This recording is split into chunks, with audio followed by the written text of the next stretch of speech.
Hey, happy day, Sharon Horne-Ellstrom here. Let's talk about the expression, lock the barn door after the horse is out. I actually love this expression. I grew up with horses when I was young, and I've experienced a lot of examples in this in my personal life and in my business life where this saying is just so appropriate and so true. Not sure I've used this saying necessarily, but I can sure relate to it. And anything that we can visually relate to is a good thing because we can use it to explain situations and encourage people to understand the importance of the reason why we do certain things in our lives and in our businesses.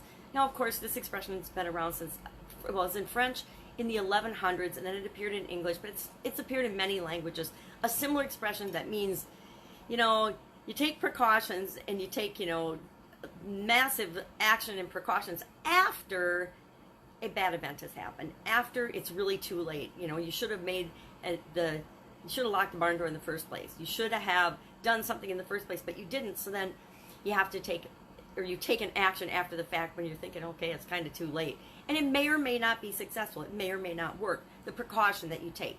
It'll, of course, prevent the thing from happening in the future, but you might not get your horse back. Say you've got a prize horse, you lock it, you put it in the barn, and you forget to lock the door. The next morning you show up, and of course the horse is out or stolen. Now, if it just got out, you might get it back. If it's been stolen, chances are it's like a stolen car. You're never going to see that baby again.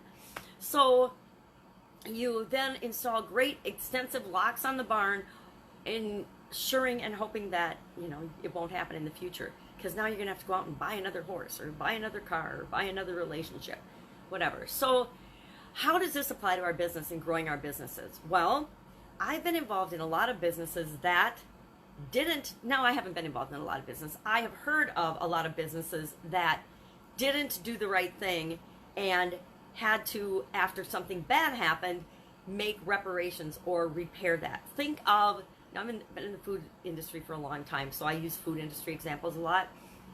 Think of companies that don't label their products properly. Coca-Cola pays and has paid millions and millions, if not hundreds of millions of dollars in fines for mislabeling their products. Other companies have as well. Now, Coca-Cola is still going strong and will be going strong probably for another 100 years or however long, into infinity and beyond, who knows. But mislabeling products is an example of that, where they find out, then they get caught not doing the right thing and they just pay the fine. Tobacco industry, same thing. Pharmaceutical industry, same thing. They just pay the fines because they know the fines are less than they will make auto industry recall on products. Just thought of that one. They know that it's better to get the product out there and get it out fast and sell a bunch of them, make money in the short term, and then just, recall, pay for the recalls and fix the thing after the fact. And guess what? We keep buying their cars. We keep buying cars from companies that manufacture this way because their whole industry does it, and we don't have a lot of other choices as consumers. Food industry examples of, locking the barn door after the horse is out. Think Chipotle. Chipotle has had how many health scares and health issues with respect to their products at different locations, yet they're still in business because they keep fixing and trying to fix their systems after these scares happen. Now, I will contend that those things should never happen. People should never get sick from consuming products or services or food that you create as a business owner. This is my personal value and personal belief. We never ever had we never had a recall, we never had a safety issue, we never had anything, we never had a violation, nothing. Because to me it wasn't an option. When you're dealing with people's health, it's not an option to put them in danger, put them at risk. If I wouldn't do it for myself or my family, I certainly wasn't going to do it for any of my customers. Not all businesses think that way. I'm going to suggest that you do if you want to make sure that you're never finding yourself in a situation where you're having to recover. Because some companies never recover. Think of influencers who have had a meltdown on social media these days and they're just gone the next day. I mean, influencers come and go, right? Famous people come and go.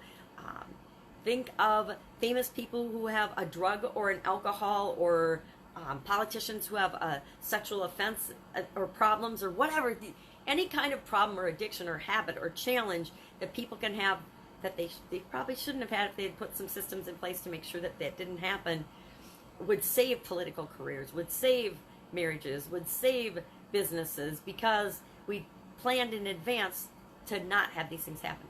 It's like we buy insurance up the yin yang. Now, yeah, we need insurance for if natural disasters and things happen, but we buy insurance if fire or flood or whatever things happen. But we also need to have things in place besides just thinking we can buy an insurance policy, we'll get money, and everything will be okay. There's other types of contingency plans and things that as business owners, we want to make sure that we put in place. There's other types of habits and behaviors and sticking to our values and our morals that we want to make sure we have in place before we get in relationships with other people. I guess infidelity would be an example of this. Somebody decides that they're going to be faithful in their marriage after they've already cheated and they've broken their spouse's heart. Little too late, right? Doesn't do any good. Now, they might be able to repair that relationship. Most cases, probably not, but they might be able to. Or they'll know next time that that is a behavior that they shouldn't elicit in their next relationship if they want to have a long-term relationship. And maybe they'll change that behavior and fix that. There's so many examples of this in our everyday life and in our businesses that if we just take some precautions, if we decide what's right for us in the first place and what's right for our business and right for our customers, then we won't be having to fix and repair things after the fact. Think of the ability to cut back on customer service if you always do the right thing in the first place, if you empower your employees to be able to help your customers, if you really approach your business with a servant's mindset, and I'm here to help my customers solve their problems, not I'm just here to make money. And probably if you're listening to me, you're not just here to make money, but we all want to make money too, right? It's kind of a balancing act. So, how have you experienced locking the door after the horse has already gotten out? Share in the comments below because I would love to know. If I can help you with this in any way, shape, or form, let me know. Processes, procedures, systems are sort of my thing. They have been for decades. Have an amazing day, and I will, of course, be with you tomorrow. Bye.